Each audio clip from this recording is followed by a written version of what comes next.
Hi viewers friends, இன்றைக்கி நீங்கள் பார்க்கக்கூடிய இந்த இடம் பார்த்தீங்கன்னா திருநெல்வேலி மாவட்டம் நாங்குநேரி தாலுகா. நாங்குநேரி நாகர்கோயிலிருந்து நாங்குநேரி வரக்கூடிய 4 வேயிலிருந்து பாருங்கள், இது பாதையாக்கம்.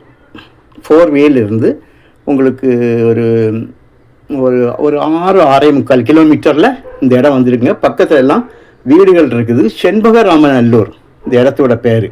அந்த வில்லேஜில் ஊரோடு சேர்ந்து தான் இருக்குது. இதுக்கு பாதை வந்து பார்த்தீங்கன்னா, நான் ஃபஸ்ட்டில் காணிச்சேன், ஒரு குளத்தோட பாதை. அந்த குளத்தின் கரையிலிருந்து தான் வரணும். குளம் வந்து ஒரு காலத்தில் குளமாக இருந்து இப்போ குளமாக இல்லை. அதனால் பாதை நல்ல அகலம் உண்டு. அந்த பாதையை வந்து அவங்களே வந்து ஜேசிபி வச்சு க்ளீன் பண்ணி தந்துடலான்னு சொல்லிட்டாங்க. பாதை வந்து கரெக்டாக நம்ம இடத்துல வந்து ஜாயிண்ட் ஆகுது. சரிங்க. ஒரு ஏக்கருக்கு 18 லட்சம் ரூபா. ஒரு சென்டோட விலை 18,000 பார்த்தீங்கன்னா, இதில் ஒரு தென்னை கொஞ்சம் இருக்குங்க. ஒரு சைடில் கொஞ்சம் தென்னை வச்சுருக்காங்க. மாமரம் நிற்கிது, நாவல் மரம் ஒன்று நிற்கிது, கருவேப்பிலை மரம் நிற்கிது. இவ்வளவும் ஒரு சைடு வச்சு விட்ருக்காங்க. இன்னொரு சைடு பார்த்தீங்கன்னா சோலார் பேனல் வச்சு அதிலிருந்து கரண்ட் சப்ளை ஆகுது. ஒரு போர் இருக்குது. அந்த போர்லேருந்து கரண்ட் எடுக்காங்க.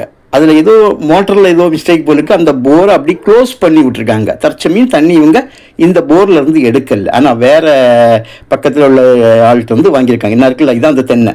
இவ்வளோ தான் நமக்கு வந்து மரமாக நிற்கிது. நல்ல காய்ப்பு. எல்லா மரம் காய்ப்பு இல்லை, ஒரு சில மரங்கள் நல்ல காய்ப்பு இருக்குது. வரம் வச்சு எடுத்தால் வரோம். ஏன்னா இவ்வளோ பெரிய மரமாட்டம் அவங்க கொண்டு வந்திருக்காங்கல்ல. எப்படியும் 10-30 மரத்து மேல் நிற்கும் போல் தெரியுது. ஸோ நல்ல ஒரு இடம். ஒரே கையெழுத்து தான். பாதை ப்ராப்ளமே கிடையாது. பாதை வந்து நான் உண்மையை அப்படியே சொன்னேன் உங்கள்கிட்ட வந்து, பாதை குளத்தங்கிற பாதை தான். காரெல்லாம் வரும். குளம் வந்து குளமாக இல்லை. அதான் சொல்கிறது.